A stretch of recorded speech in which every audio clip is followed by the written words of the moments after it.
This is the one with a Doctor Doppelgänger. Shifty Europeans. Fake Australians. Genocide volcanoes. Subterranean idiots. And groovy pajamas. It's called The Enemy of the World. Here we go. We're embarking on a voyage all through time and all through space. Counting Daleks, Thal and Ood, and the Cybertronic race. Santarans look like taters, and Silurians all have wonky scales. And the Doctor has a TARDIS, we're reviewing all his tales. Who back when? Reviewing all of who there is. Who back when? Subscribe and rate on iTunes, please. Episode by episode, we're trudging down this temporal road. Come join us on this odyssey. What other choice could there be than Who back when? Who back when? Welcome, ladies and gentlemen, to another episode of Who Back When, a Doctor Who podcast. Or Doc Past. You join us today on C040. 40. The 40 classics. The enemy of the world. God damn right it is. Yeah, and 40 classics, man. I know. 40 classics. I'm excited as you are. Well, I can see. As you can already hear, I'm Nicola Laley, and I'm joined by the one and only Ponkin. That's me. Hey, Nick. Hey. So I think, unless there's any housekeeping, we should jump into a bite-sized chunk of Who. Oh my goodness, do let's. Bite-sized chunk of Who.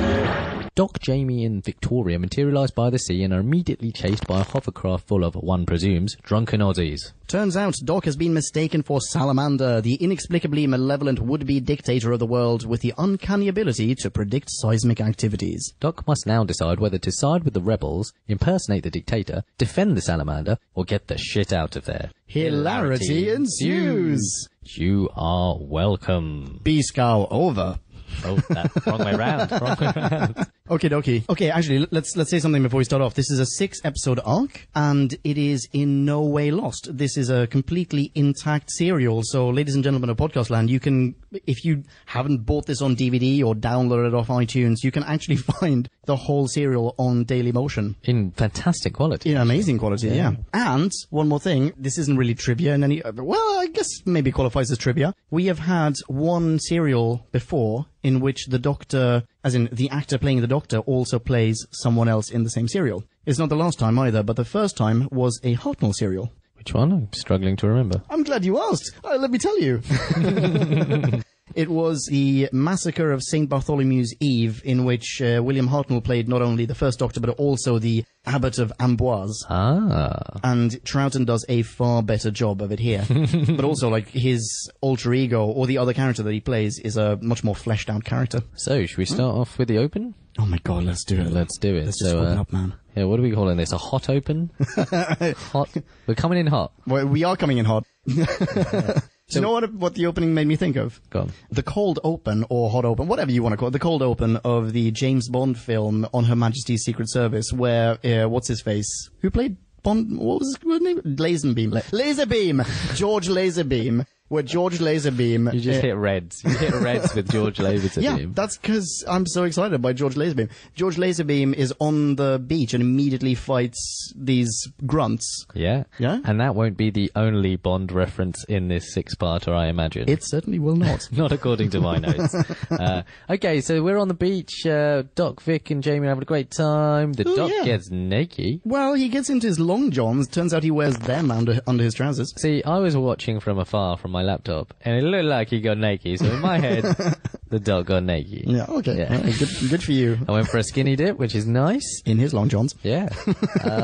My first note is, how good does Victoria look in tartan? Oh, well, she's worn tartan for a while now, hasn't she? Yeah, but I just, in the brightness of this particular, you can't always tell with the recons and the I suppose. the animated ones. This one's particularly good. She looks alright. Whatever, dude. No. What? No. Okay, here's my 2 cents about Victoria's appearance, as in general. According to her publicity stills, she was a stone-cold fox, but in the actual show, she's increasingly meh. Absolutely not. Super stone cold fox. Crazy Victorian fox.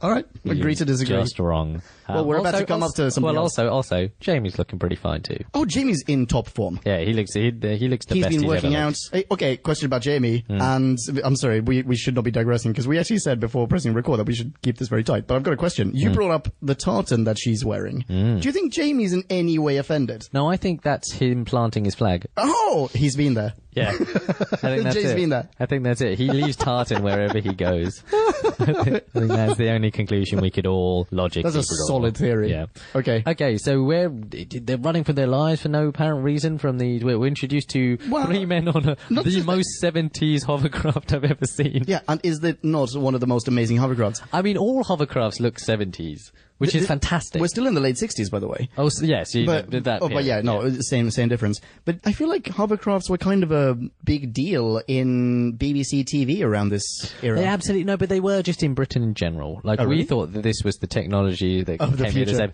So I'm from a city called Portsmouth, where there is a giant. Or I'm not even sure if it's still in operation, but a hovercraft that would take you to the Isle of Wight, and we used to really? stand in awe of this thing, which would get you to the Isle of Wight 10 minutes quicker than the conventional boat. But everyone realised that hovercrafts don't work in pretty much every type of weather. Yeah, exactly.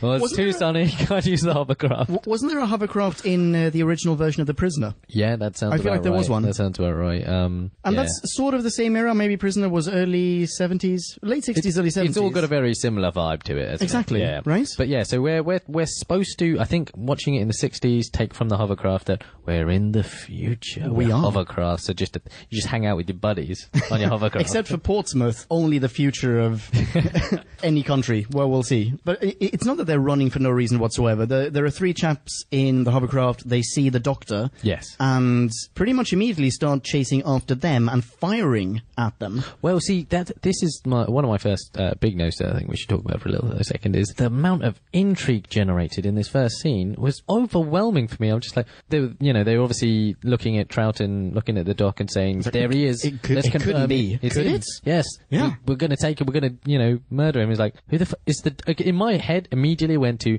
the Doc has been here and done some fucked up stuff. Like, he's come here and done, like, war criminal type stuff. I can see how you'd get to that, yeah. But unfortunately, I already knew that he was going to play 2 characters in this. No, and I sort knew of that just too. assumed I knew that too, Oh, but this is they're thinking that that's the, No, I the knew, Spanish I dude said, or I knew the that Mexican too, dude. but I also just, I don't know, I inhabited my inner child for a second. Oh, It's sure. like, that could have been a cool, that could have been a cool twist. The Doctor paying for crimes of the future. My first note about them is Luger, gun of the future. Short range gun of the future, fired over many miles, is super ineffectual. Not making the sound of an actual gun. And only later managing to, like, break something. Because it seems as though another note of mine here is I don't think that they're actually firing bullets. No, well, yes, I have 2 notes here. One says, future bullets sound shit. Yeah? Checks out. And the other one is, the worst marksmen in the world. I've written, okay, seriously, check this out. Anton and Co. are the worst shots ever. Also, I feel like they don't fire bullets. Having said that, we do find out that they're fairly capable marksmen. Oh, very capable. Yeah. So without going into too much detail around Yeah. the sign, they're on the run and they get rescued by a lady called Astrid. And we've missed the opening shot of Astrid, which occurs 2 minutes and 47 seconds in, Mr. Skin. And it's an ass shot. I've got gratuitous Jodhpur ass shot. Yeah, and I also mentioned Jodhpurs in my... I've got ass shot of Astrid and possibly, although it seems ahead of its time, the outline of a thong. Let's definitely put a screen cap on the website. Miriam is in the audience and sighing audibly. Sorry, Miriam. But I mean... Okay, I think this is still the first indication of what is going to be almost a running theme, at least for me, that the BBC, like the costume department, did an insanely good job in this one. A really good. Well, but in an era where fashion in England was leading the world, I think. So, like, yeah, maybe but I mean, just compare this to previous Doctor Who serials. Oh, yeah, no. Where, like, everyone in the future is just wearing the same foam thing. Yeah. Whereas here, it's like, there seems like some thought has been put into it. Like, That's she's true. wearing this weird Napoleonic latex coat, and she's sporting jobbers, and she's, like, there's something militaristic about it, there's something... the costume department definitely did a fucking number on this serial. There are several amazing costumes that we'll run through at this point. Yeah.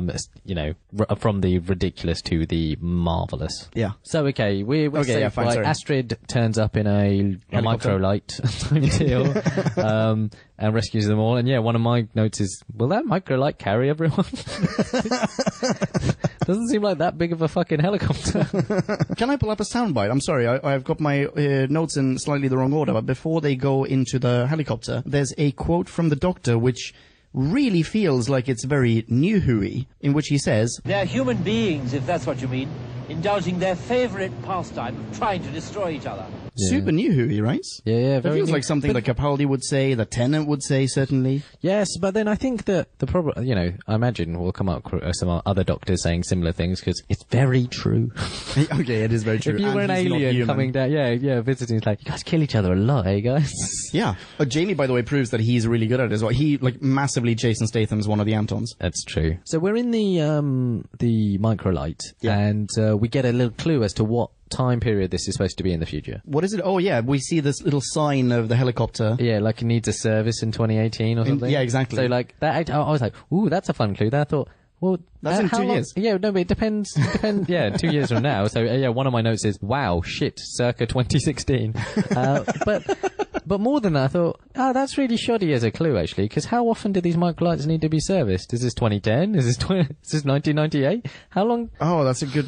Later on, we also get to see a newspaper clipping, which is from 2017. Oh, okay. Right, there you go. So maybe they're serviced every year. Yeah.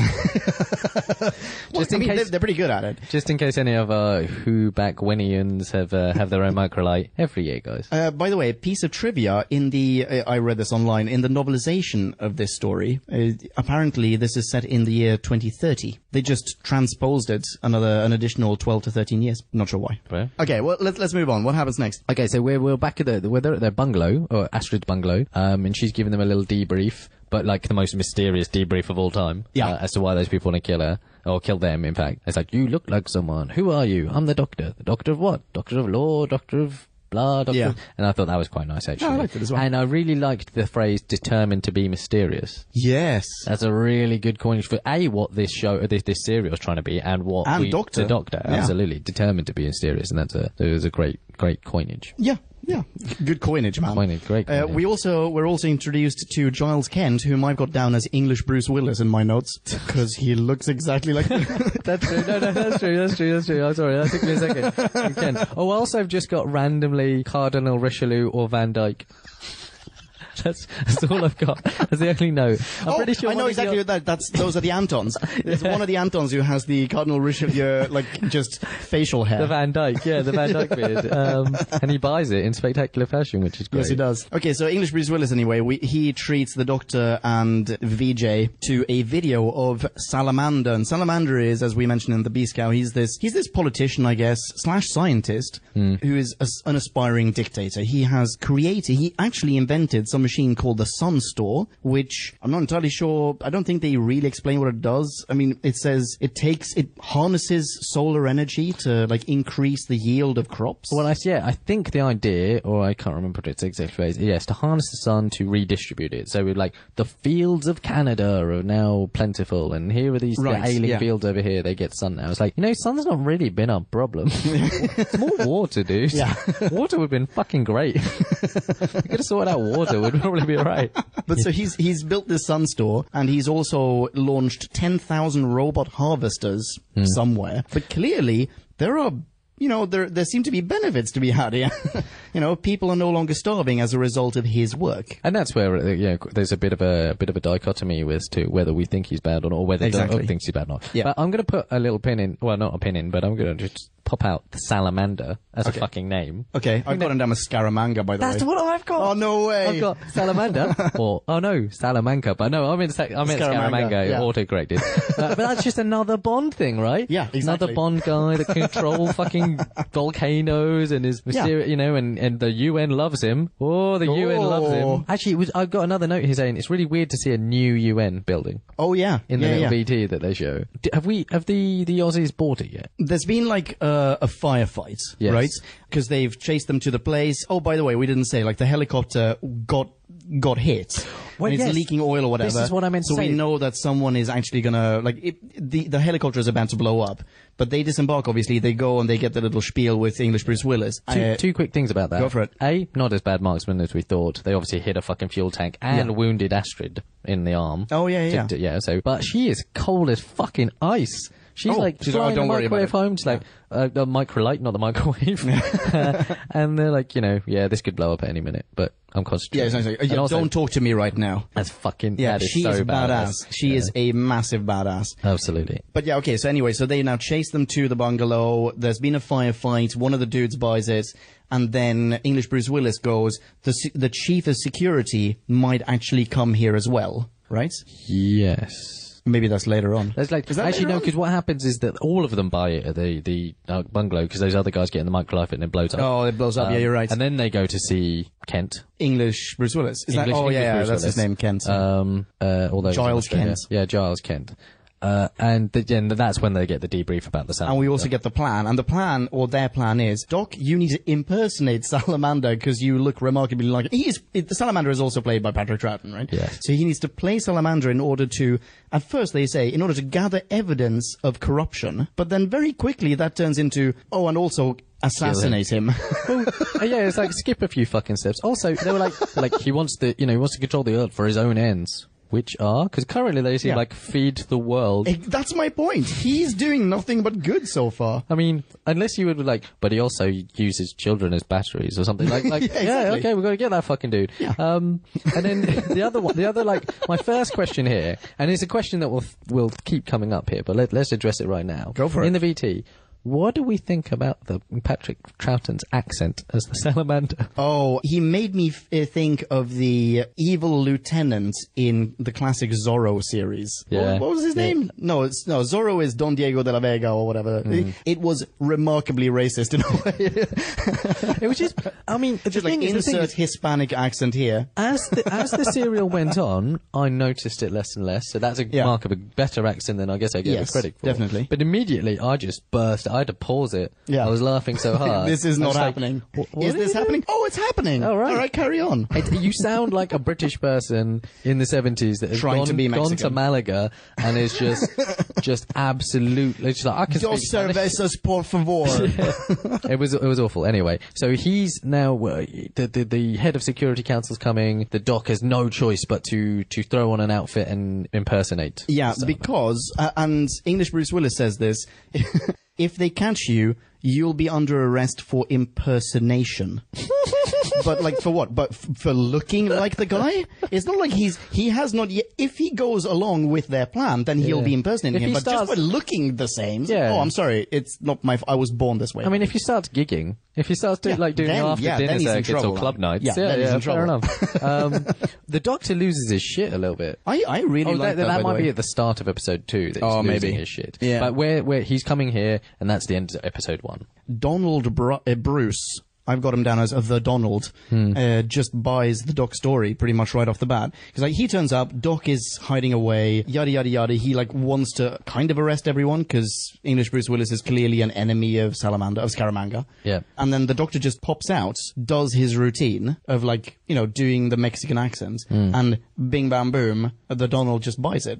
I got some more questions as to how this structure works. Go for it. If so Scaramanga is trying to take over the world. Yes.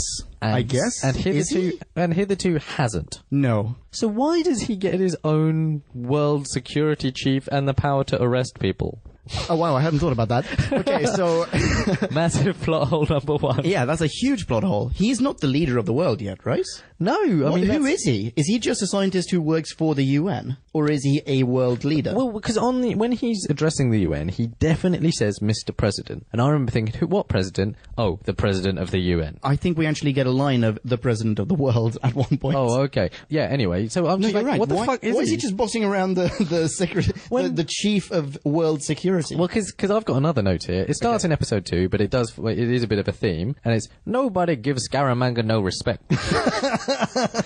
Like, if you are quote unquote the baddest man on the planet, Yeah. I feel like you could inspire a little bit more like fucking fear in your minions. Wait, hang on. No, he Totes Malotes does that. He really does. He Frank Underwood's everyone. No, he yeah.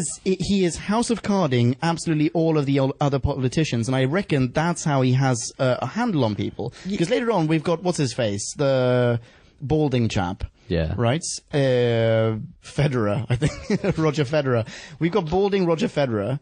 And he is, like, basically blackmailed into taking on political responsibility and doing Scaramanga's bidding. Well, yes, I know, but So maybe, we don't know, maybe the chief security dude is in the same boat. Because later on that's all fine, but what I'm saying is that once you've achieved that, once you've already blackmailed people, achieved the highest office in the fucking world or whatever, got your own private police, it seems. Yeah, oh, very much so. I feel like someone should give you some motherfucking respect. You know, like... Who doesn't give him respect, man? Like the chief guard, the chief of his security is always giving him a bit of stick. It's like, why are you doing this? I deserve to know. It's like, if I was the baddest man on the planet and I employed you as my fucking security guard or overseer, I'd be like, I'll tell you what you want to be, you know, whatever the fuck I want to tell you. It's really weird. Okay, alright. I mean, cool. I actually think really cool, because I always hate that whole trope of I'm a villain and everyone should be scared every time I breathe, because I don't feel like you could manage an organization like that. I'm really glad that you brought this up, because I hadn't really considered it I hadn't considered it at all when watching it. I think someone just didn't think about this when they wrote it. Like,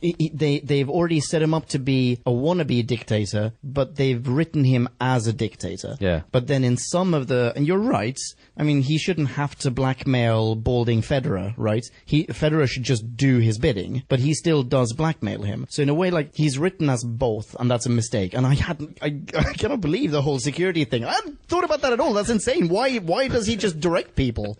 I know, right? I mean, I think he's entitled to have, like, a security force, because he seems to be fucking minted. Yeah, and he can pay their wages. That's fine, right? Yeah, yeah. I mean, he even says, he hires Jamie a little bit later on, so clearly that security force, they're like his private staff, man. It's fine to have a private army, because That's okay. I'm sure a lot of rich-ass supervillains in this world already do. Clearly. But probably not the powers of arrest.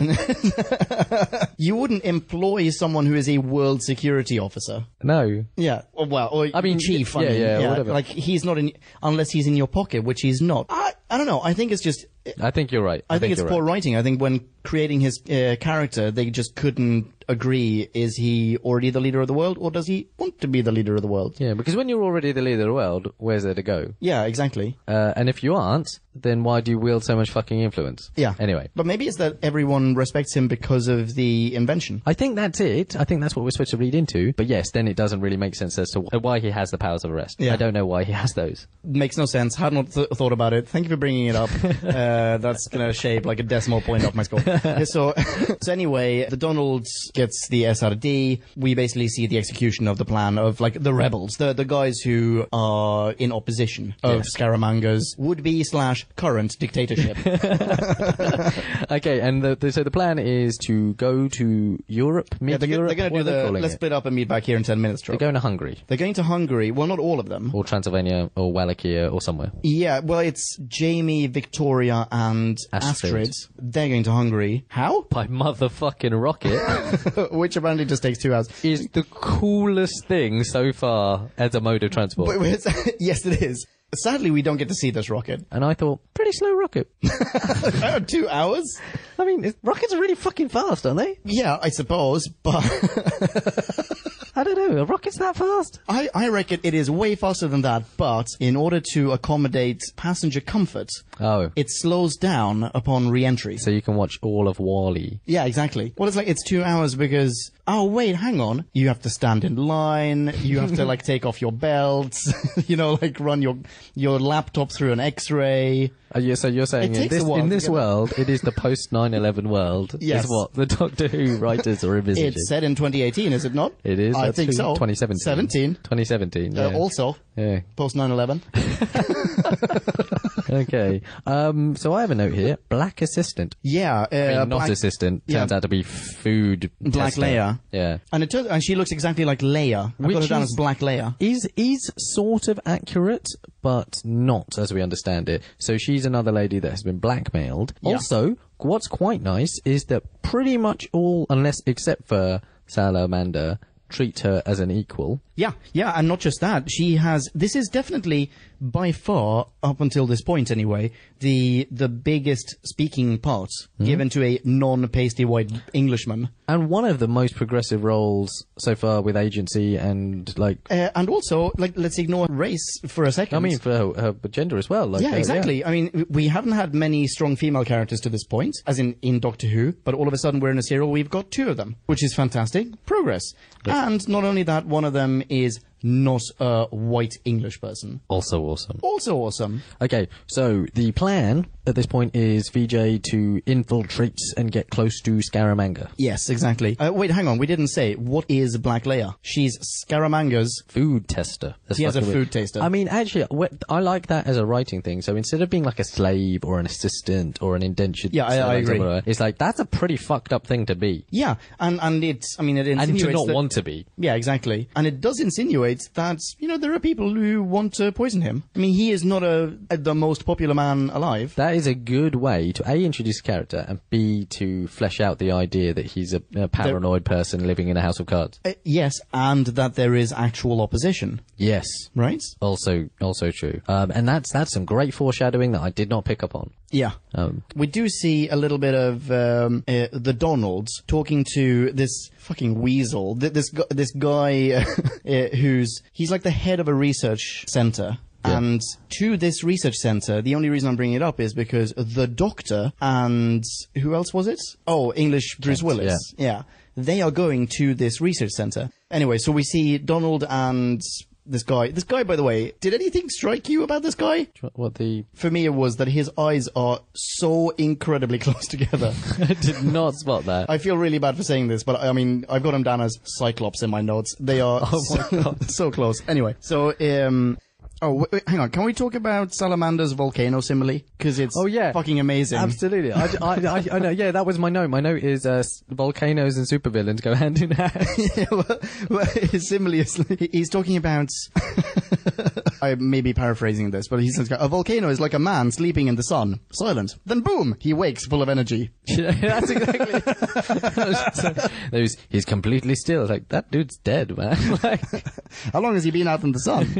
He's got a crust. Okay, so... all right, let's talk about Federer. You were going to make a point about him. Well, I was just going to make the point that I was you know, they're all talking about the, you know, Scaramanga. Actually, Scaramanga is predicting in Danish, who is the controller of this zone, that there will be loads of volcanoes, there'll be loads of people dead and whatever. Yeah. And I just thought, and on my note, before even knowing that Scaramanga, which, you know, obviously it's painfully obvious that he's at the bottom of these volcanoes. Pun intended. Ha ha ha.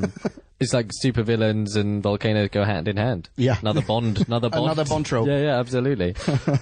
Maybe this is just a 60s thing. Very possibly. Bond was very, very popular. Okay, so do we have Scaramanga blackmailing Federer now, or is that later? Is that later? Yeah. Okay, so Bing Bang Boom, anyway. Now, I'm pretty sure that Jamie turns up. Yes, this is the master plan. Which is fantastic. Also, I've got another note here. Future police look like dickheads. Oh, because of their actual helmets. Their helmets? What's up with that gun? We've seen normal guns at this point. Well, they've got like blunderbusses. Yeah, but, I mean, we saw a Luger. Like, like, what? Yeah, but the Luger did shit. Oh, exactly. It did nothing. Now you've got a blunderbuss. Everyone has one of these things. Does anyone actually fire? Yes, once. Once. Yeah. More crockery gets fucked up. They kill Black Leia with the blunderbuss. Oh, yeah, that's sad. And also, okay, so when, we're not there yet, but like, when they kill her, when they shoot her with this massive rifle, there's no blood, there's nothing like that. It feels like it's that as opposed to the Luger is actually like an energy weapon or something like that. Yeah. Right? Like a solar weapon. Like a solar weapon. Or maybe that's what that would be awesome. Yeah. Right? Not really explained. But they look like dickheads and everyone else looks fresh as fuck. like Scaramanga looks amazingly racistly Spanish. Oh, yes. He looks like a fucking matador. He looks exactly like a matador. He's wearing the whole... I mean, all he's missing is a red thingy, like a red... What do you call it? I don't know, man. You know the thing that you attract the ball with? I'm only an amateur bullfighter. They won't give me one. Okay, so whatever. Yeah, Jamie turns up. Jason Statham's one of the guards. And then like... Oh, wait. And then throws something. Oh, he throws the phone away. And the phone blows up, right? Yes, so basically... he's in touch with Astrid. Astrid has, like, the detonator. Yeah, basically, Jamie scales the wall. Yeah. Kills the guard? No, disables a guard. Him, yeah. And then looks like he then shoots someone that may or may not be an attempt on him. No, throws the phone. Sorry, he throws the phone. The phone blows up because Astrid has like Astrid has like a detonator. Yeah. When she sees that he throws it, boom, she presses a button and it blows up. So I've got a question for you. Was this phone constantly on the balcony? Why not just murder him? Why not? Exactly. In fact, he says, I was just using that phone. Exactly, that's exactly what he says, and that phone blows up. So why, if their final goal, ultimately they want him dead, why not just press a button? They clearly infiltrated the place anyway because they planted a fucking explosive phone on his balcony. Yeah, well, I wasn't watching this quite as carefully, this portion, I guess, because I had a thought that he just threw the phone and Astrid blew up something else. Jamie was charged with jumping on, throwing something away, and acting as if it was a bomb, and the explosion would intimate that it was a bomb. That makes perfect sense. That's better, right? I think that's way better. If that's not what happened, that's what should have happened. I'm pretty sure that's at least that's what I took from it first. Okay. Anyway. Okay, so Jamie then says, there was, I heard some people talking, and they were going to kill you, and blah, blah. And, he didn't say who was plotting to kill him, right? No, you think you'd want more details. Yeah. But that's actually not what Scaramanga takes from this. He basically just goes, You're hired. You're hired. That's it. You got a job, kid. Job with me for life. Also, your biddy, she can come too. Yeah, well, not just that. It's like, you just threw away my phone. Security experts. You have a partner. Is your partner a girl? Cook's assistants. Oh, my days. Okay, so anyway, Jamie now goes away, talks to Victoria and Astrid, and for those of you who haven't seen it, I don't know if you thought the same about this scene as I did, Nick. I feel like this is some of the worst acting that Victoria has produced hitherto. Because she basically takes a spit take. Like, she looks she looks over at Jamie, then goes, oh, I'm probably looking way too soon, aren't I? Looks over directly into the camera, mouths something, then looks back in Jamie's direction, and they kept the cut. Yeah, pretty bad. Well, my next note is, so there's a volcano in the middle of Hungary. Many. Many, apparently, and they're all about to go off. Yeah. Possibly. Well, I think it goes off now, doesn't it? Oh, yes, it goes off. Well, we get some really shitty VT of just walls falling over. Walls, I think, are like I thought it was pretty cool. It looks like Mount Etna. It's actual volcanic footage. Yeah, it looks like Mount Etna or Naples or some shit in the, post-war. Well, yeah. Yeah. Post-war, also invention of TV-grade video cameras. Yeah, quite.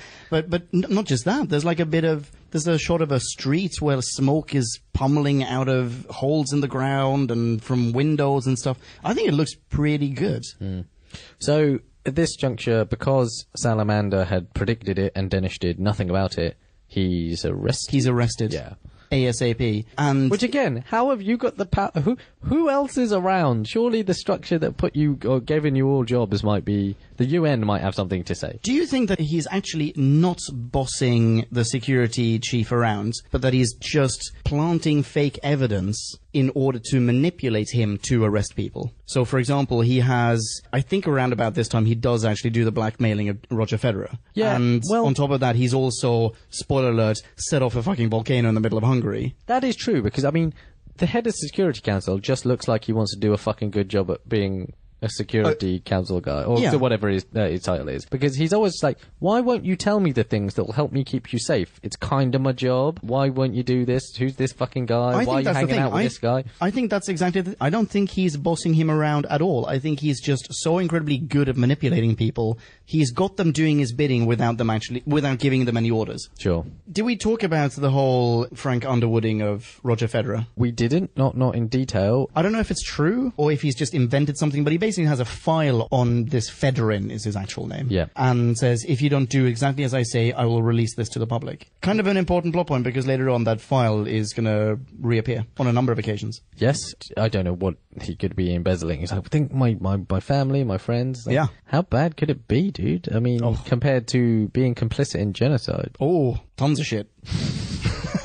He didn't do his taxes. Yeah. He's got a computer full of downloaded movies. Late parking fine. What's the deal? Okay. All right. I think this is pretty much end of episode 2, start of episode 3. So my first note here, and I don't know what order this happens in, but the fucking cook is hilarious. Oh, that's exactly my. Please, can we talk about the kitchen? Oh my god, he's the funniest character hitherto in all of Doctor Who. intentionally funny. I think I might agree with you on that one. He's so sarcastic and wry and dry and just misanthropic. Oh, really? And he hates his job. Do you know what he is? He's proto Marvin the depressed robot. Oh, yeah. No, actually, Paranoid android. When was that written? Later, I think. When was Hitchhiker's Guide written? I'm going to say 70s. Hitchhikers was written in 1978. Kablamo! The original work. There you go. So yeah, proto Marvin the angry robot, or whatever his name. Yeah, he's also wearing a future apron. Yes, he is wearing a future apron. Also, I loved the interview technique to give Victoria a job. All right, design a menu. Yeah. Well, we'll have a starter, and then there'll be several more courses. Good work. Good work. Written this down. She knows fuck all about food. He says, "Give us a menu," and she says, "Bread, soup, meat, pudding." That's it. Yeah. No detail. Yes, that is a menu. What kind of bread? What kind of soup? What kind of meat? How are you going to cook this? What are you going to do? What kind of pudding? Yeah. No detail whatsoever. But she gets the job, and then as he leaves the room, he goes, "Write down the menu."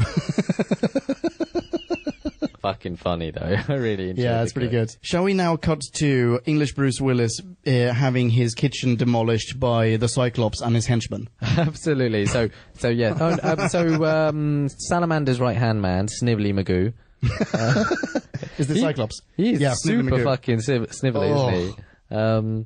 I dislike him. And a really good actor. He makes me think of Hiss from the Disney Robin Hood. Yeah, that's a good shout. So anyway, we're in Kent's caravan. Exactly. Because that's what it is. It's a mobile thing, and it's in like where he's hiding with the Doctor, yeah. And he gets Doctor like hide inside, I guess, a sofa. Yeah, yeah, pretty much. And so he's like, "We can make things uncomfortable for you." Yeah. And he orders the policeman to just smash up his crockery. The butt of his gun. English Bruce Willis goes, "You can't make me leave here."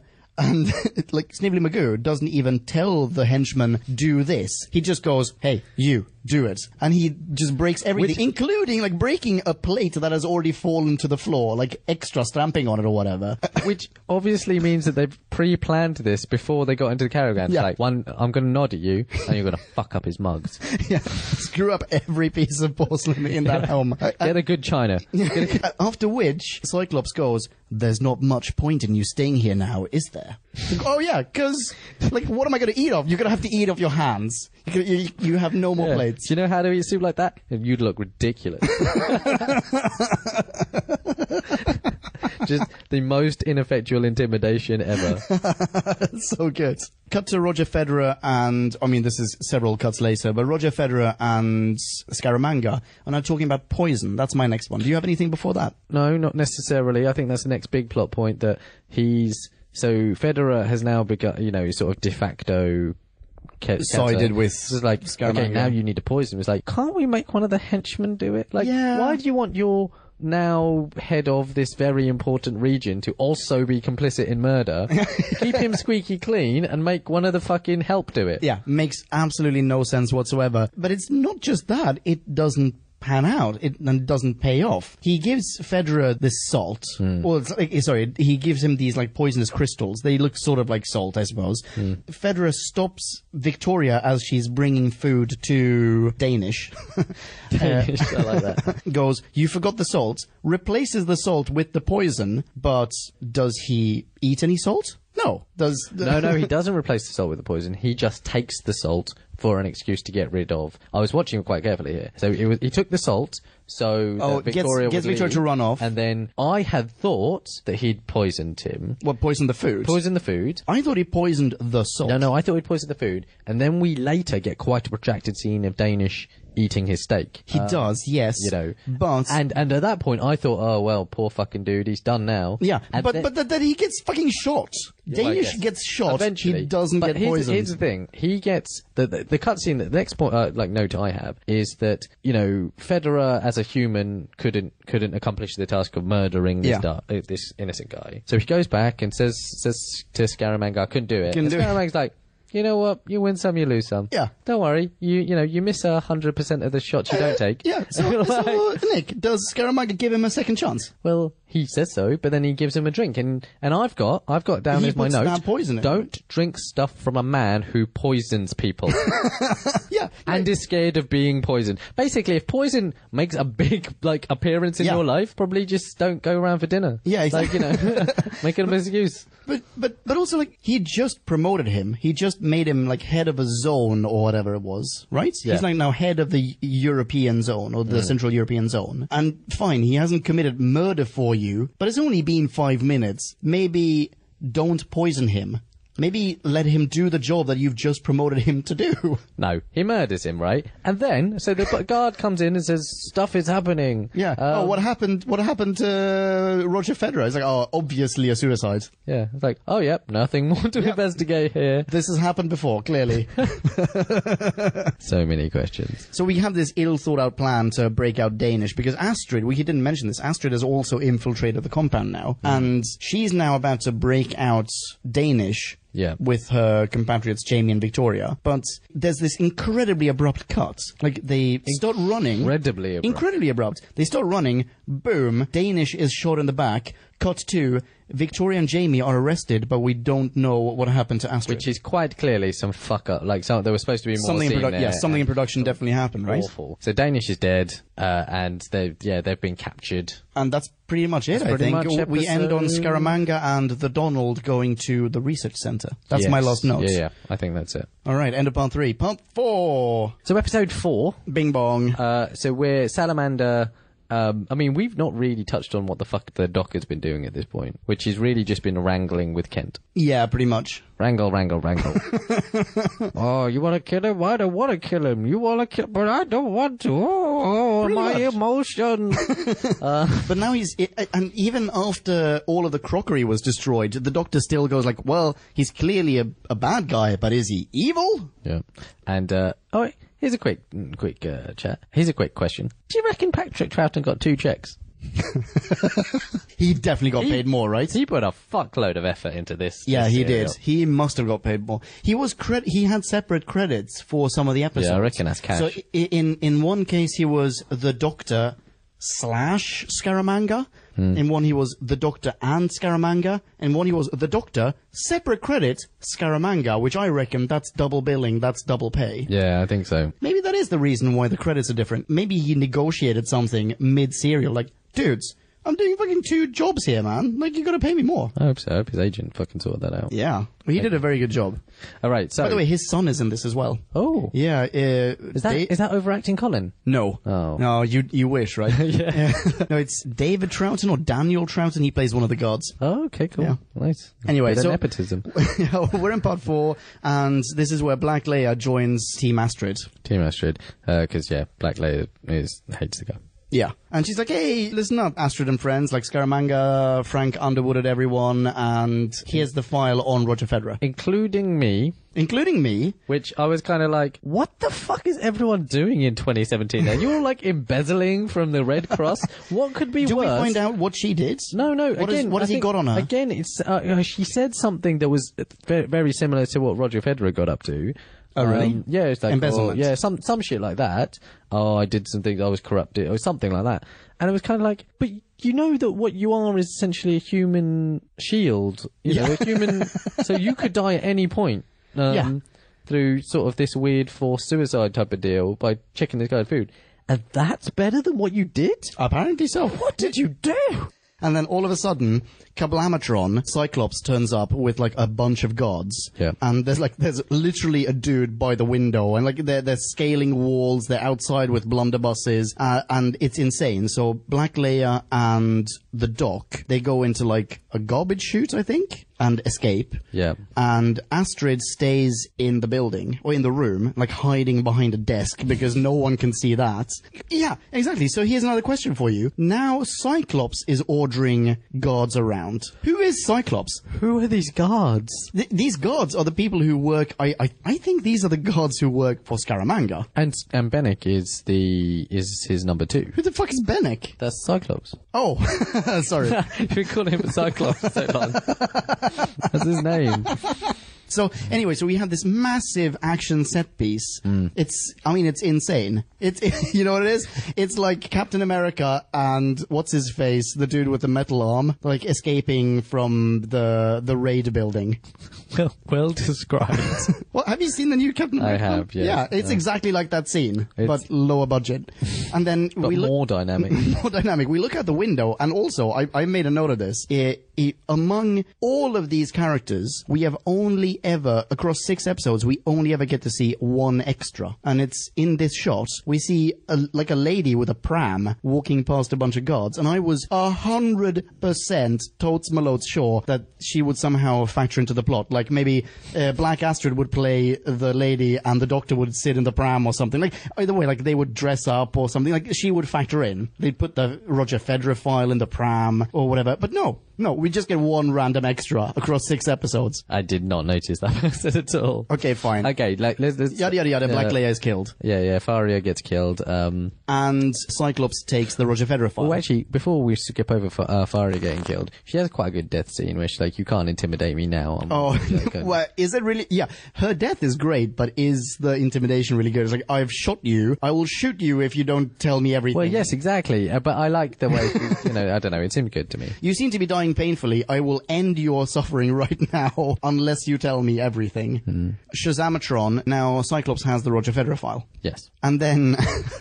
then I think we cut to Scaramanga taking Val Kilmer's lift from Batman Forever down to the record room. That's exactly. I've got talk about Salamander's weird coffin tube transport system to the records room. Which is so good. Which actually, when it came out, I'm just like, that's a big gun. Because it was pointing the other way. I did. Okay, sorry. So, what are the different theories that went through your mind when you saw this? Immediately, it was like, oh, that's his earthquake volcano ray. Yeah. Okay. Right? So exactly. That's number one. That was number one for me as well. Then he climbs into it, and I thought something very different. I thought he'd be like his massive mechanized suit. Immediately, I just thought he's going to turn into some badass transformer. Oh, interesting. I thought like, oh wait, hang on. He's going in there to recharge because maybe he's like Robo-Tracking. He's an I didn't even think of that. That'd have been cool. Right? But then the whole thing turns out to be a lift, and it goes down forever. I don't really understand why it had to be horizontal and then vertical. Oh, it looks badass, man. Oh, well, yeah, fair enough. Yeah. Panache. But yeah, his weird coffin tube transport system, like his weird, like, that was kind of cool. It was so cool. And actually very well acted. Because he's like moving around in there, like under the G-force, the implied G-force, when he's quite clearly just standing still. Just standing there. But then it stops very abruptly. Yeah, doesn't it? Yeah, it stops so abruptly. You'd think that he'd be squashed into his shoes. But like, he goes down forever, right? I mean, it takes a long while. That is super cool. And instead of finding chuds... But wait. He goes down miles and miles, right? Put a pin in that, please. Okay. Okay. So, yeah, what's your next note? Because holy fuck. Well, my next note is, head of security is a good guy. Oh, really? Oh, interesting. My next note is, what the shit? There's a subplot that's basically Kusturica's underground. Yes, well, I was building to that.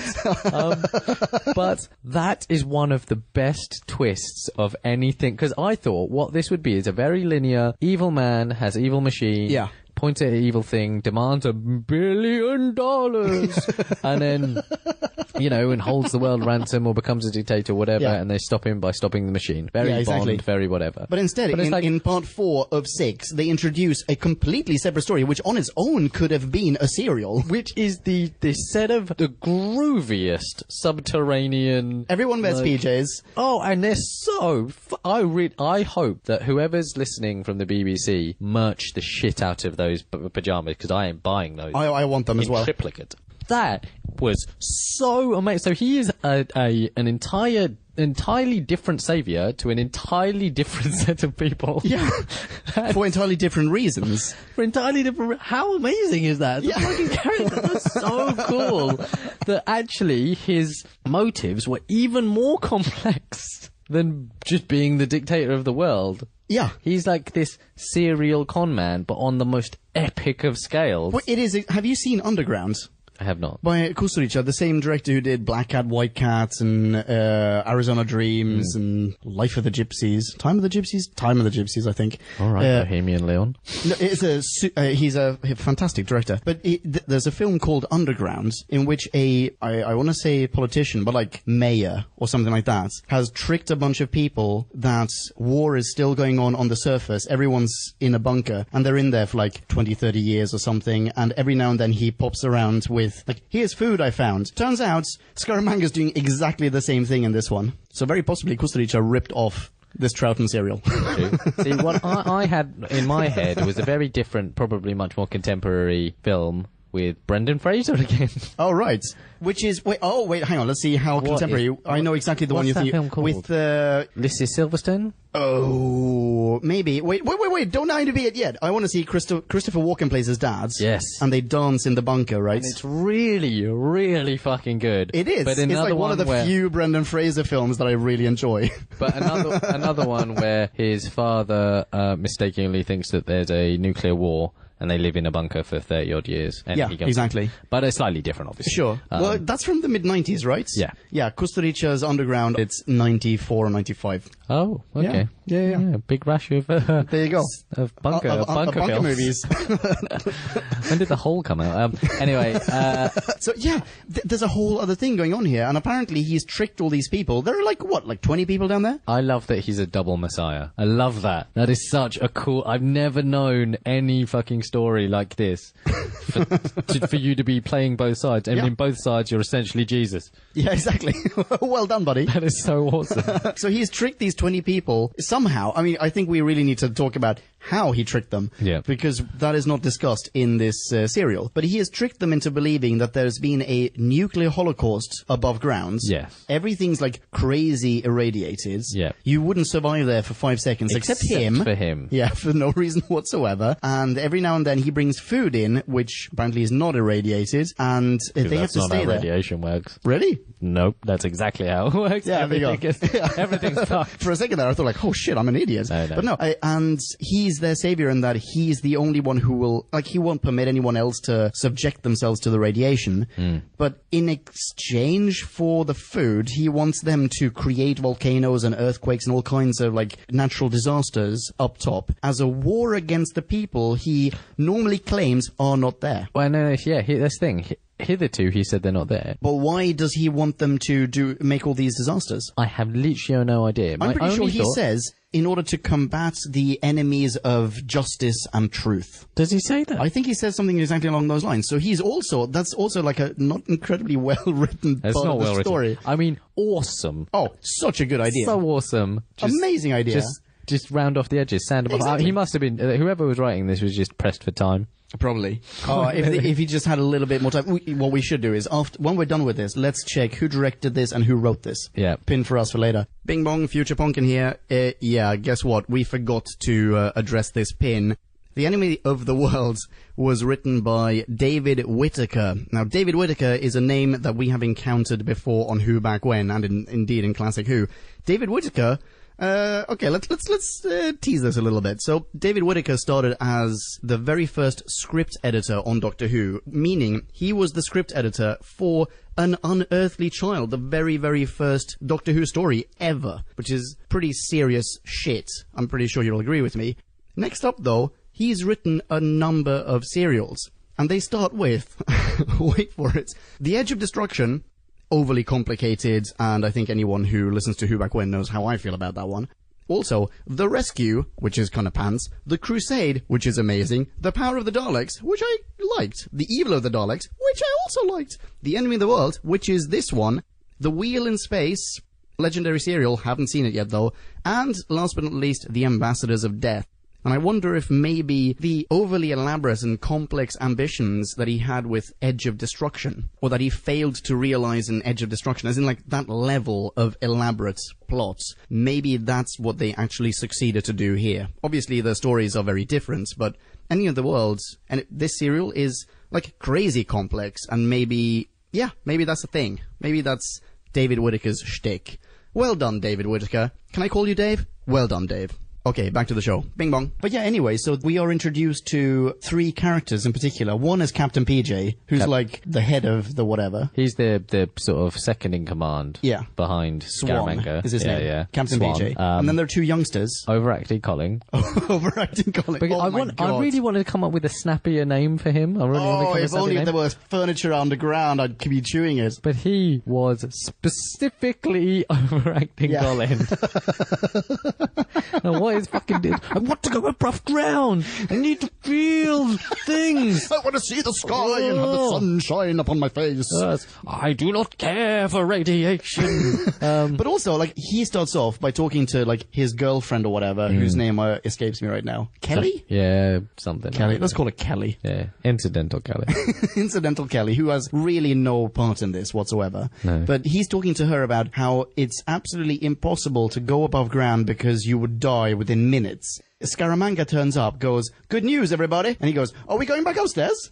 No, did you hear yourself speaking a moment ago? No, everything is dead up there. Okay, so do you know how I would remedy this writing loophole? Explain. That if I could come up with a convoluted way that the earthquakes and the seismic activity and the volcanoes were somehow cleaning the earth of its radiation. So here's not a fun fact, opposite of a fun fact. But after the atomic bomb in Hiroshima, a typhoon came a couple of months later and basically washed all the radiation out to sea. Oh, wow. Right? So maybe that's what they could be doing then. Yeah. That would have been a better... I mean, if it wasn't their intention, that could have been a agreed. cool writing. That would definitely work. But that's not how it's presented here. It's presented as though they are soldiers in a war, in a post-war... war. Basically. I mean, it was the nuclear war, right? The war ended, it's still totally irradiated up above ground, so you can't survive up there. Yeah. But they still need to wage this secret war on the survivors. Well, let's. I mean, fuck the order. Fuck the order for a second, because I really need to get into this. Okay, go for it. So, Captain Peacock finds like a bit of newspaper in Scaramanga's latest offerings in the milk crate or whatever. Yeah, like, meat. Here is meat. milk. Here is meat. Like, cheers, dude. But it's very kosher. They've separated those two. Quite. And it was like one box each. What's that going to last us? Like a fortnight? There's 20 fucking people. Anyway. So he gets this. And what does the scrap of paper say? Oh, wait, hang on. It says something like luxury liner, cruise liner disaster or something like that. Something like that. It's like, how can there be luxury liners? You said that there were no survivors above ground, but now people are going on holidays? And now they're less than human, they're subhuman. It's like, but they still organised themselves enough to build and maintain a luxury liner. Scaramanga's attempt at getting out of this pickle is amazing, because he's like, yes, I guess I did sort of lie to you. There are survivors, but they've mutated into these weird blobs of flesh. I think I've got it verbatim. Evil. I've got it verbatim. Okay, go for it. Or maybe even not verbatim. It's like, in a way, I have lied to you. Like, in a way? In every conceptual way you have lied to these. If you've lied to them, you've lied to them. If you've lied to them in a way, you've lied to them. I love that. If ever I get caught doing some heinous shit, I'm just like, in a way. I may have murdered those people. But not in every way, necessarily. But if you look at it with a hat on your head... That's fucking brilliant. Well, if you're gonna be nitpicky, I guess I did kill him. And I was like, yeah, they're just like a horrible feral race of human, like human garbage monsters. Who still take cruises. who still love Club Med. You know, they still have a good 18 to 14 holiday. They love the Spanish Riviera. So anyway, now Captain PJ's, he has now convinced Scaramanga to let him go above ground. Well, because actually, in a really compassionate way, he's saying that, well, they're still people, and we're causing earthquakes and volcanoes. Yeah, exactly. It's like, aren't we hurting them, and so on and so forth? And Scaramanga's like, no, they're evil blobs of flesh. It's like, well, let's go. I need to see them before I can be complicit in this, which is cool. Yeah. No, I'm completely down with that. So anyway, I'm still laughing in a way. Okay, so they've now decided to go upstairs, but we cut to, I'm pretty sure this is the end of the episodes. Troughton, he's getting like a minimalist makeover to look more like himself, as in more like Scaramanga. Yes, just as someone steps in. We don't know who it is, and that's the cliffhanger of part 4. Well, yes, and I think hitherto we're supposed to, we've missed out on what's going on above ground. and everyone's perplexed as to why Scaramanga has locked himself away in the records room. Because that's why every now and then he does lock himself in the records room, and you can't get in. No, there's no way of. There are only in. two people with access to the records room. It's Scaramanga and Cyclops. Yep. Cyclops has like the emergency key. Yeah. And that's it. But Cyclops doesn't know. Cyclops actually, Bennett says at one point, even if I wanted to, I couldn't. It only unlocks from the inside. Oh, right. But later on, or very soon, like in part 5 or possibly start of 6, Troughton as Scaramanga tells Cyclops, "Oh, silly me, I forgot the key inside. I accidentally locked them in there." And Cyclops goes, "It's fine, I'm going to use the emergency key." Oh, okay. Right? I don't know. Well, either way, there are only 2 keys to this place, but Cyclops doesn't know that in there's also like this secret compartment that leads down to the Valkyrie chute. Other than Scaramanga. As far as we know so far. So far. Oh, yes, so far. By the way, did you notice that Jamie and Victoria did not appear in this episode at all? I did not. They did not, and the reason for that is that they both went on holiday. Together? Actual trivia. Probably not together. Probably together. Probably together. They probably didn't even leave Jamie's pad. Yeah. Just spent a week boning. But yeah. Painting the town tartan. Boom goes the dynamite. Alright, part 5. Turns out the feet belong to the Donalds. Oh, yeah. At which point, I think we can start what's... well, if you watch this, you can start what Miriam definitely pointed out as we watched this morning, namely the salamander drinking game. Because they say salamander in every freaking sentence. I'm going to tell you, if you name your kid, and I know this is his last name because his full name is Ramon Salamander. But I feel like if your family name is Salamander, you're going into the evil business, aren't you? Yeah. You're just contract evilers. You go over here, you do some evil, you go over there, you do some evil. I don't know, you could be a reptile-themed superhero. A vigilante. No, definitely villain. I feel like the Salamander would be a villain. I feel like the Spider-Man would go out and kill the salamander. Spiders traditionally not like good guys, but Spider-Man a good guy. So salamanders traditionally not good guys. Salamander Man even rolls off the tongue. Salamander Man. Not to be confused with Salad Man. Or Santander Man. What? I don't. All right. Okay, anyway, Doc convinces the Donalds to also join Team Jodhpur. The other thing I forgot. We said we'd mention more costumes here. Yeah. But all the police people, the security staff, are dressed resplendently in leather. Oh God, yeah. In the smoothest Eddie Murphy style leather. Yes, exactly, exactly. In fact, even Jamie gets one of those kits. Yeah, he does. He looks good. He looks so badass. Yeah. That may need to be the next Comic-Con outfit. I look forward to a future that is wiped clean. All right. Okay, what happens now? The Donald has joined Team Jodhpur. At some point, there's a soldier pointing a gun at Astrid and the Doc. I cannot remember where it is, but my only note there is these soldiers are the worst. Because Astrid just pushes the soldier aside and takes his blunderbuss. And then the two of them just run off. Yep. But I can't remember who it is that, like, why have they been arrested? Where are they arrested? When are they arrested? I can't remember. I definitely remember a portion where Salamander is subterranean and the Doc shows up pretending to be him. Oh, I know what you're thinking of. Do you mean when the Doctor pretends to be Scaramanga in front of Victoria and Jamie? Yes. And the Donald. The Donald is also there. That's right. He pretends to be Scaramanga so that VJ go, holy fuck, but the Doctor's a good guy and Scaramanga's a total nozzle. And then the Donald goes, oh, well, now I believe you. Right? Yeah. So, something along those lines. Like, Jamie's about to hit Scaramanga over the head, but then, turns out Scaramanga is actually the Doctor. Yeah. And that's how the Donald comes to trust them. And so they enlist the Donald. Yeah, well, he's already been enlisted. This is what I've been talking about, man. Oh, fuck, okay. My next note is that Astrid and English Bruce Willis pretend that Bruce Willis has been shot by putting some gloopy barf on his forehead. Yes, they do. There's been such good prop work up till now. Yeah, up until now. They spunked all their money on that microlight and our fucking hovercraft. Maybe this is where Astrid just pushes the soldier away and takes his blunderbuss and runs off. And maybe it's not Astrid and the Doctor. Maybe it's Astrid and English Bruce Willis. Yeah, that might. I think that might be it. Whatever. Yada, yada, yada, yada. Swan. Who's Swan again? Oh, Captain PJ. Captain PJ. He's Captain now... Peacock. Peacock. Peacock? Why Peacock? Oh, Captain Peacock is a character. Oh, he's that in, show. You've mentioned this on Who Back When. Are You Being Served? Which was popular, I think, at this time. Right, yeah, I remember you and Drew, or you and Rory maybe talking about this, yeah. Okay, anyway, so Captain Peacock, aka Swan, they've now gone through a tunnel to get up above ground. So let's go back to that pin where we saw the lift descend miles and miles and miles, and now instead of climbing up, they horizontally travel through a tunnel and end up above ground. Do you know what? Weirdly, when I was watching this, I don't know if my brain just refactors things that are written shoddily into something that might be slightly better, but that they took the lift to a higher bit and then escaped through a tunnel. Oh, right. So there's like a stop in between somewhere. Something like that. Something to that effect, that you can take the coffin tube to...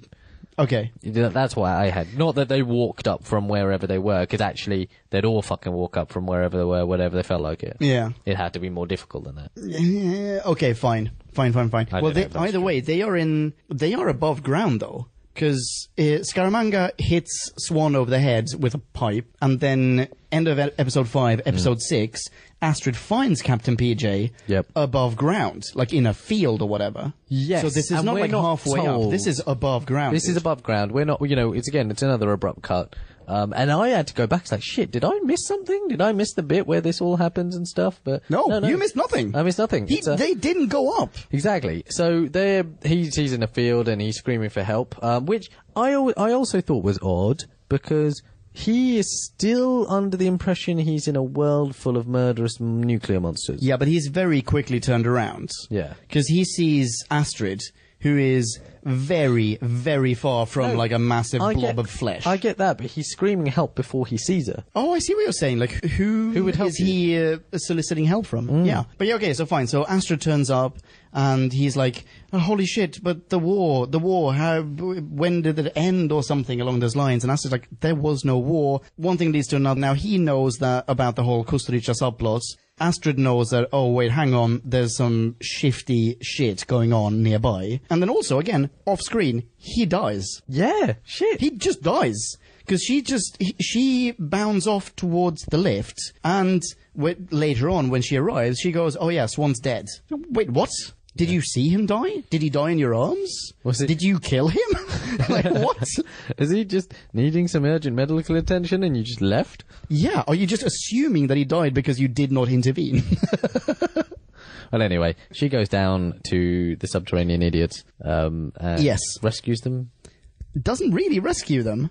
Sort of rescues them. Well, that's one of my questions later on, but we'll get to it when we get to it. That's really like the end of the show. But, I mean, she goes there, she basically reveals the subplot to the subterraneans. Subplot. I've got for Scaramanga subterfuge. Subterfuge. Subterranean subterfuge. Nice. Subterfuge. But, okay, so she tells the Kusturicans about the whole subplot, about yada yada yada, there's been a war, fine, oh god, so there's that bullshit radiation meter. Yeah. Which is fake. Which is just it was a sensor that makes it go so off. anything that goes in. That was kind of cool. I thought that was kind of cool, but I also thought, like, wouldn't someone have noticed this at some point? Why would you not calibrate it with something? Or why wouldn't you check the milk? Or, like... Yeah, exactly. Like, at no point, they've been down there for 5 years, no one's ever been tempted to step into this radiation meter. Like, just out of boredom. Like, oh, what are we going to do? Let's just go in here. Yeah. I mean, you gotta service your microlight every year. You think the radiation check will get a little looky-loo.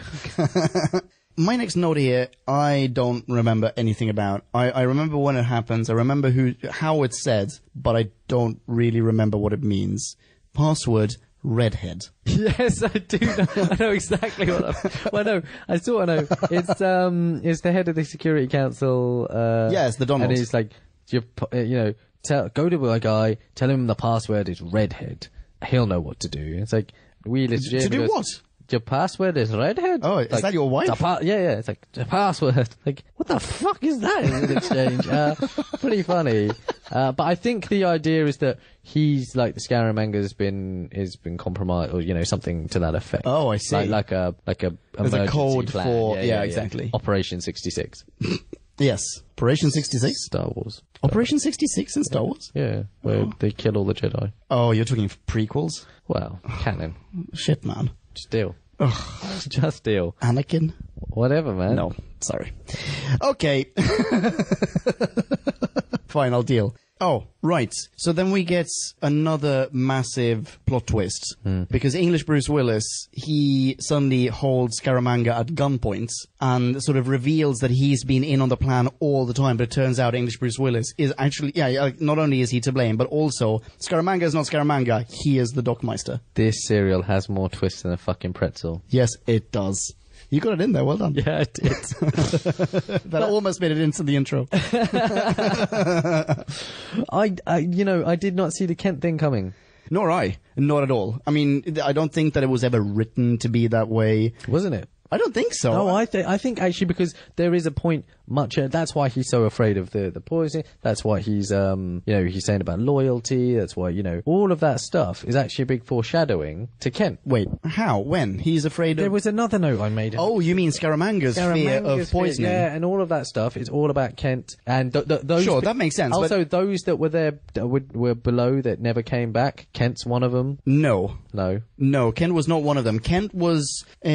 doesn't Kent say something like he and Scaramanga built the bomb shelter and they put people in there for some sort of test? Yes, well, I think that Kent was down there with them. Oh, and really? like Scaramanga was like, okay, we're both going up now. And Kent didn't come back. Scaramanga came back to be the Messiah to prop up this whole regime. And then Maybe. Kent got cut out. I may be misremembering this, but I thought that Scaramanga and Kent put the others in the place. Not that Kent was one of the others. Not that he was one of the PJs. No, I don't think he was one of the PJs, but he was one of the orchestrators. Oh, yeah, no, exactly. Yeah, sorry. But That's the exactly what I mean. PJs think he's one of the PJs, is what I'm trying to say. Oh, maybe, yeah. Well, regardless, Doc turns out, as in Scaramanga turns out to actually be the Doc, so now we know English Bruce Willis is a massive turd. Yeah. And we cut to the Costa Ricans down below, looking at a video of the lift ascending from multiple angles. Why is there a camera? Why are there multiple cameras depicting how the lift goes up? Security.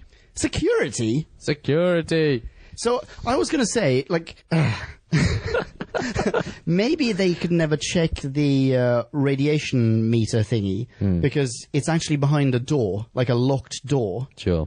As in the entrance where the lift goes down and where the radiation thing is, it's all behind a locked door so that no one is ever tempted to take the lift up.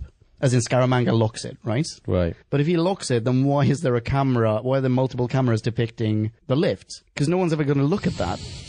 Or either way, if I feel like this is a secret bunker. You should film as little as possible anyway. Yes. Pretty much. Absolutely. But okay, fine. Scaramanga pops up now as well, along with Astrid and I want to say overacting Colin and his girlfriend of no consequence. Incidental Karen. Or whatever we call it. Kelly. Incidental Kerry.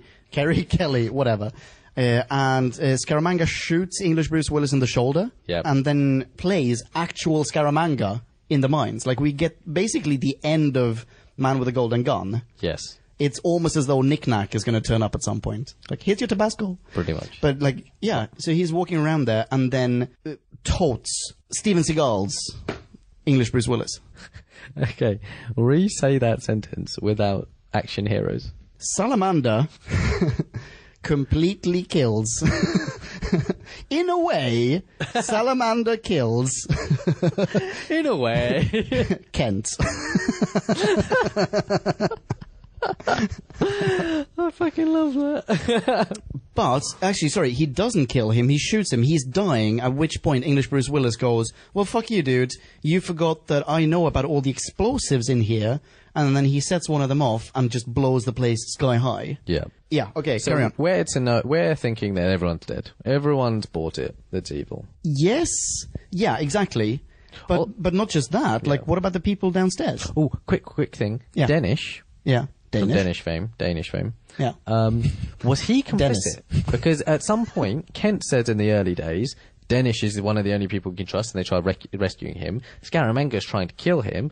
Is Danish one of the third fucking... Maybe, PJ? because Danish goes, or Dennis, whatever. Dennis goes, you don't intimidate me. I look forward to standing trial and speaking against Scaramanga. Yeah. So Dennis/Danish/Danish, Yeah. which I guess is a Hungarian name. Danish sounds very Hungarian. Could be. I don't speak Hungarian. Might be. Maybe you're right. Maybe he knows shit about Scaramanga, and he's like, well, this is like going to be my opportunity to reveal all of that. I think I think the three of them put the whole fucking people in the ground. Oh, Right? I like it. That's why, because all of them die, and we're not needing to feel sad about it. Because essentially they're three Joseph Fritzels. Yeah, basically. The Kusturicans downstairs, they even say everyone who's gone upstairs with Scaramanga has... not a single one of the people who've gone upstairs with Scaramanga has come back. And I think it's these people. Maybe it is those And they've two. created this new world order on the back of their subterranean idiots. Which is so weird, though. I mean, how did it start? They put these people in there, and then at some point Scaramanga tells English Bruce Willis and Dennis, dudes, should we just leave them there? I think it's slowly. It's not slowly, because it must have happened very... I mean, they're down there for a test. I'm assuming that there was already some sort of international conflict going on, so that they could then say, oh, that conflict has now escalated, it's turned into all-out nuclear war. Well, there was... You have to stay here There now. quite clearly was. At least when this is being written, Yeah. it's the freaking Cold War. It's the middle of the Cold War. No. Because we are now in 2017. Yeah, but when it's written, so... Oh, when it's written, the yeah. idea that I think that's the Oh, so you mean like, logical the Cold culmination War of has continued up until and including 2012. Exactly. And in 2012, they go downstairs, and, yeah, he just goes, well, it now suddenly went from cold to hot. Yeah, because they'd been down there for 5 years, haven't they? Yeah. Okay. All right, whatever. So, one thing leads to another. Everyone's dead. Sort of. So we see, in a way. In a way, English Bruce Willis is dead. And we're in the TARDIS.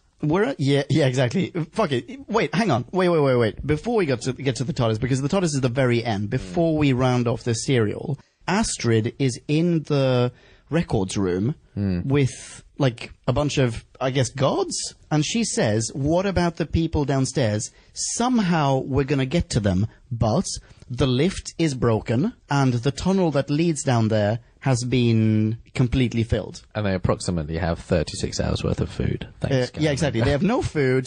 Maybe they have some sort of weird oxygen replenishing machine. We don't know. But certainly in terms of food, they were relying on whatever one man could carry downstairs every now and then. Yeah. So, I mean, they're clearly all going to die, right? Clearly. All right, anyway, that's what I wanted to say. Cut to the end of it. Go for it. So this is an amazingly gorgeous scene where Troughton, in all his Troughton glory, is in the TARDIS, mute and looking pretty fucked up. Yeah. Jamie Victoria. Is he also wearing the exact same clothes that fake Scaramanga, real Doctor, was wearing before? Yes, because both of them wearing identical clothes. Yeah. So yeah, it's entirely plausible that that's the Doctor. In fact, I had to, the first few seconds, I had to maybe think to myself, which character is this? Oh, I totally knew it was Scaramanga. Well, no, I think I did for after, like, he didn't respond. But the first second or so when you see him. Sure. Anyway, the VJs take this as writ as that this is the Doctor and he's going to fly the TARDIS away. Yeah. And then all of a sudden... the Doctor gestures at some of the controls and Jamie reluctantly... he's like, well, I thought you said we should never touch the controls, at which point we hear Troughton's voice in the background. That's right, Jamie, that's exactly what I told you. Reveal... real Troughton is in, or real Doctor is in there, wearing the Doctor's uniform, not the Scaramanga clothing. So somehow he's now changed back into his standard suit and bow tie. Yeah. Okay, couple things. Yeah.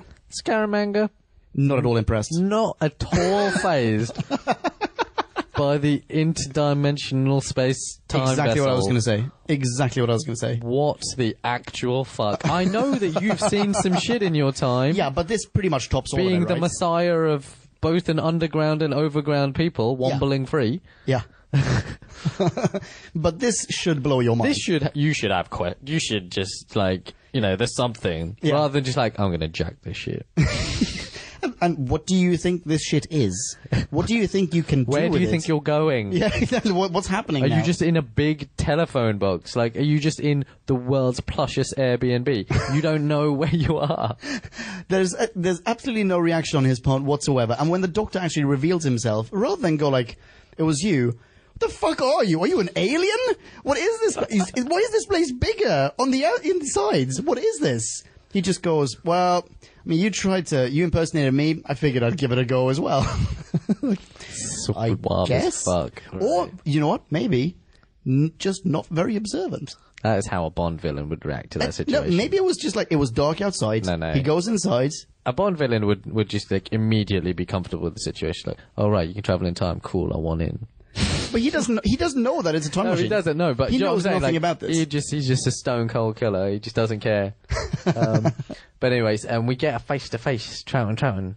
Yeah. Actually, first we get what was it? Did we get Do we have both faces on the screen at the same time? Yeah, we do. And then we get a bit of fight scene. Oh, yes, we do. Scaramanga We get fucks that. him up. Yeah. Yeah. Expensive. And either they bump into the controls, or maybe Scaramanga pulls a lever or something. The TARDIS starts to wobble. The doors are still open, and Scaramanga flies out into what I assume is the time vortex. Yes, or Or like the void or a very something. sparkly curtain. Yes. Yeah. Sure. But I mean, It's the entrance to the champagne room, if you know what I mean. he is no longer on Earth, either way, right? He is somewhere. He is between dimensions, or he is in the vortex. He is wherever, in space, maybe. He did. He did. He did. He did. End of The Enemy of the World. What a fucking roller coaster. Reviews. Let's do that. Reviews. So, I fucking love the shit out of this serial. This was the best serial of Same here. classic Oh, that maybe the best. I've experienced so far. I don't know. This had everything, right? There were so many times. The characters are amazing. The female characters are particularly great. Two of them, minus Victoria. Everyone had agency. Scaramanga, the Salamander was like a double villain. Yeah, like these two plots, and they merged well.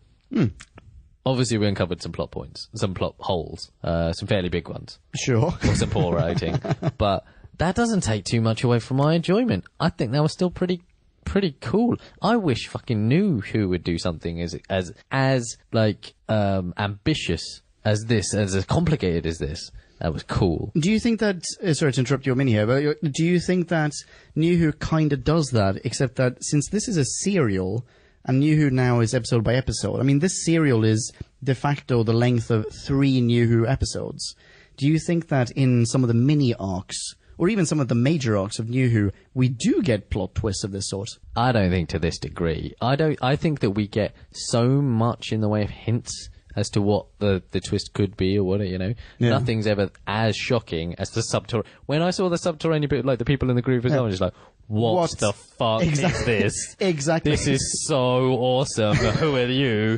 What have you got to do? Like, this, and what we were like 3 episodes in at this point? 4, I think. Yeah, right. And This is in episode 4. in a story arc of 2 or 3 episodes, 2 episodes obviously in New Who, we don't get writing like that. No, that's true. We don't really... I'm trying to think of, like, what the major twists of New Who have been that have stuck with me. They've been, like, maybe the heads inside the... What are they called? The things that fly around? The master, I think, somehow controls that. I can't remember. Anyways, I think all of that was great. The plot holes I can really excuse, even the complicatedness. I did get lost a little while, a couple of times in there as to what the fuck are these supposed to put in? What the volcanoes? What's the new world order? All of that. Love a good dystopia. Bought it all though. I was hook, line, and sinker. I really enjoyed this. So I'm giving this an incredibly strong 4.5.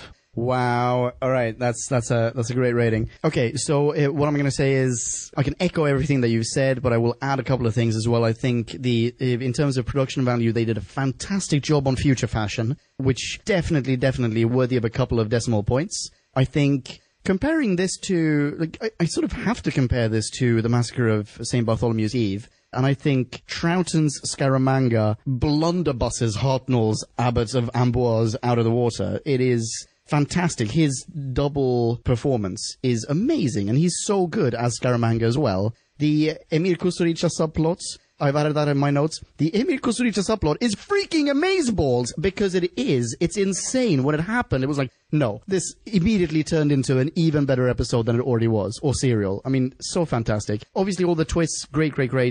I can pretty much only give positive feedback. The only negatives that I would give are, I think Victoria was completely pointless in this. Jamie is amazing, but Victoria is just, I mean, if you compare her to the other female characters of the serial, to Astrid and, what is her name again? Faria, thank you. If you compare Victoria to them, God, does she pale. And the second negative would be that the serial ends very abruptly. I would have liked to have seen some sort of resolution to what happens to the people down below, right? That would have been pretty good. Aside from that, I think this is fantastic. I don't even mind the plot holes. I'm giving this, and I have written this beforehand, a 4.4. Wow, I just seen on Leon's phone that he wrote a 4.4 in ahead of time, and I'm got a little Sammy. Yeah. Listener minis. Shall we sneak a peek at some listener minis? Let's. And let's do this in chronological order because we got one on Twitter. We did. Approximately a week before we recorded, so I had to avert my eyes a little. So maybe not in chronological order, but let's start with that one. Yeah. So this is a new classic Who reviewer, Mark Dunn. Hey, Mark. At MDunn1. I understand he's a long-time listener and listens to us while digging your allotment. So, nice. Hey, Mark. So this is a real mini, and I think he goes to his point. He says, so, I won't spoil it for you, but here are some things to watch out for. 2 strong female characters whose gender is entirely irrelevant to the plot. Very true. Yep. Although Astrid is clearly channeling Pussy Galore. Yeah. And I think that initial ass shot may have been less impactful had she been portrayed by the dude who plays English Bruce Willis.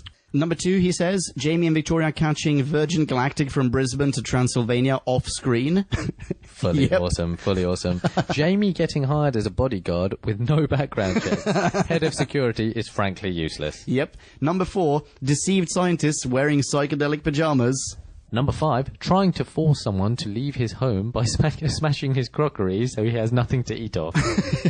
Which is great. Absolutely. And number 6, a fine turn by Patrick Troughton as Salamander, the Doctor's evil twin from Mexico. All great points. And he has given this a score of 7 out of 10. Yeah. Because that was my fault. I asked him to rate it out of 10. And which translates as a 3.5 out of 5. Yeah. Mark, thank you so much for tweeting us your mini. That was awesome. Who else do we have on the roster? So again, 2 maxi reviews. We're going to, as always, maybe pick a few of our favourite points, but you'll be able to read because all of them. These are absolutely enormous. You'll be able to read them in their entirety on whobagwen.com. And you may actually, in fact, be listening to us on this page right now. So just scroll down. This first one comes from Trenton. Trenton Bless. Hey, Trenton, how you doing? Hello, Trenton. Trenton has the obvious, obligatory and wonderful fact file, and I encourage you all to read this, but we're going to read a little There's a little bit of overlap with what we've talked about here, actually. A little, but some other fun things that you might. Oh my God, the dude knows his who. Absolutely. So I'm going to start off with this excerpt.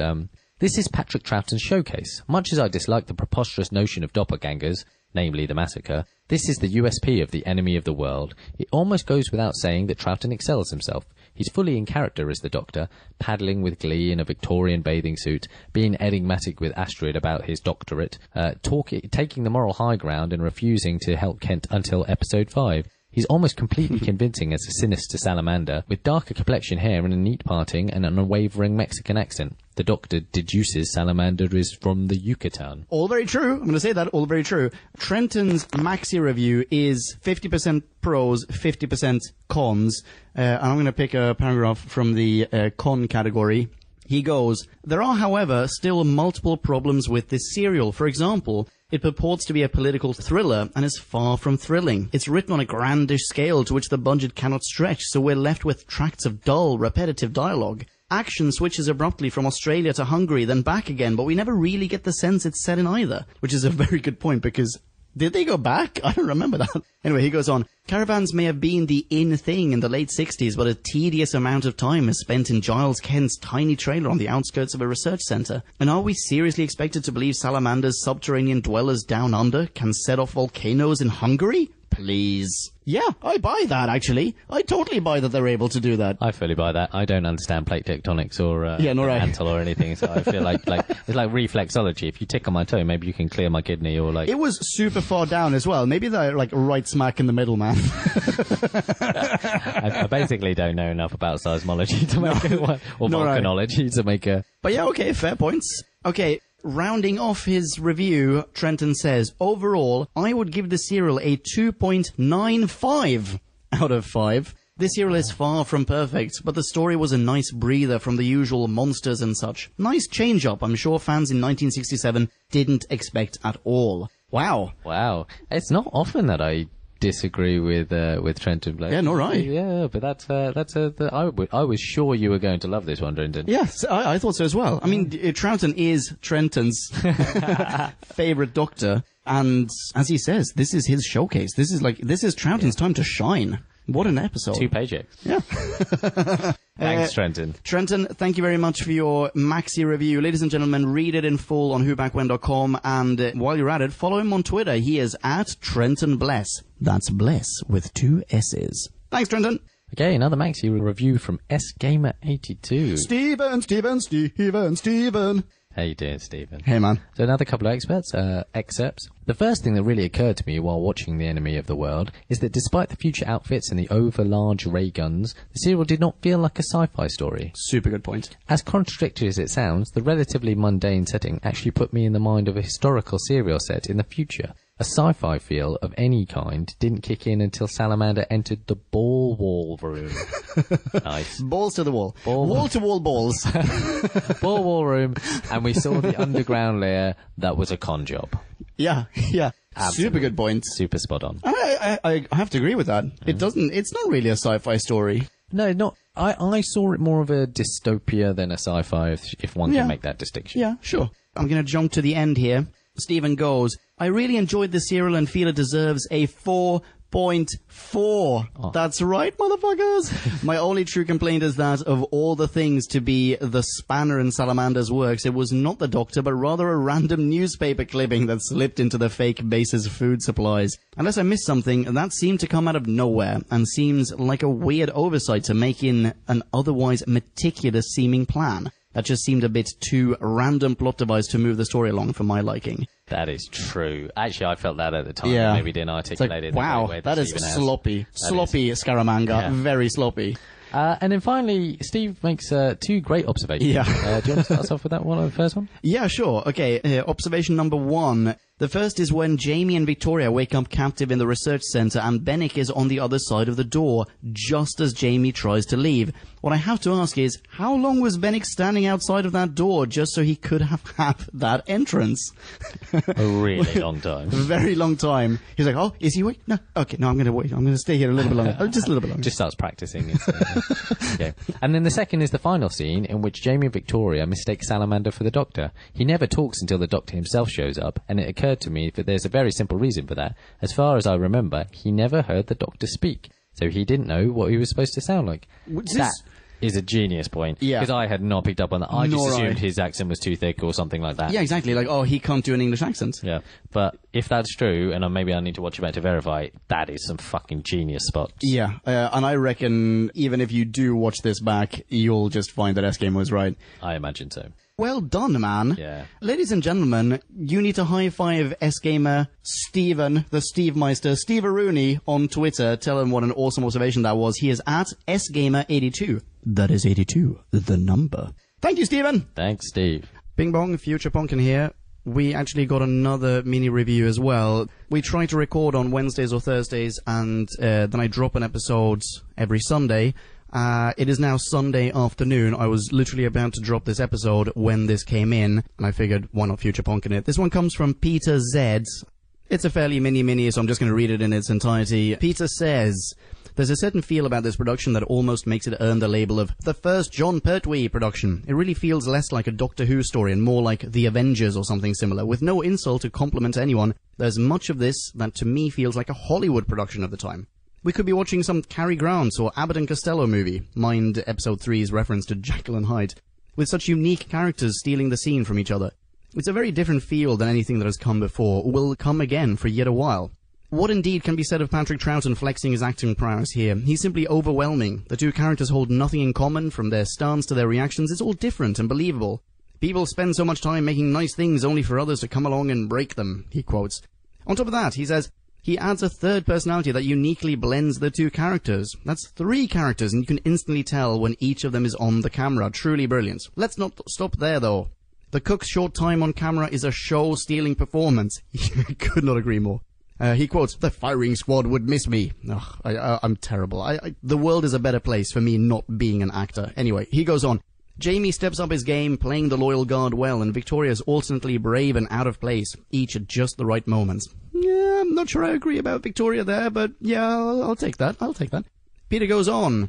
On the downside, there are tons of mistakes in the corners of the camera, from boom mics popping in, to doors and people moving around in the background when someone is supposed to be alone. There's also one major jump cut during the foiled rescue attempt, not the kind where someone shifts position, more like the film ran out so they cut the scene early. This isn't recon related either, it's a production problem, and I would have liked to have heard the story behind it. Yeah, that makes 2 of us. As fast-paced as this story is, there are stretches with little happening but dialogue, and the maneuvering and intrigue during these moments is not always enough to keep the level of interest on overdrive. There's also a guard who hates crockery. Kent must be British because they feel that if all the teacups are smashed, then he has no reason to stay in the RV. And there were dishes for 20, but only 3 could comfortably sit in that camper, and what were they going to eat? There was no food in there. Perhaps that's why there were no dirty dishes. I find the plot twist halfway through brings the story to a whole new level, perhaps though some of it should have been there at the beginning to add some depth. This week's posthumous script revision goes to teasing the underground. I was not a fan of this episode watching the Tellus Now, but my opinion of the story grew immensely now that all the footage is back. Much of that is due to the actors. First, and perhaps half an episode too long, but I find this a great story, and he gives this 4.0. Yes, definitely a fair rating. Awesome mini, and just as a comment to you, you said that, or you start this off by saying that it feels sort of like the first John Pertwee production. The guy who directed this, and I say this having literally just Googled this, the guy who directed this, Barry Letts, was in fact the producer of Doctor Who during John Pertwee's time as the Doc. So, yeah, that might be the vibe that you're getting. Very interesting, I think. Thank you so much for sending in your mini review, Peter. Next time, just send it in before a Sunday.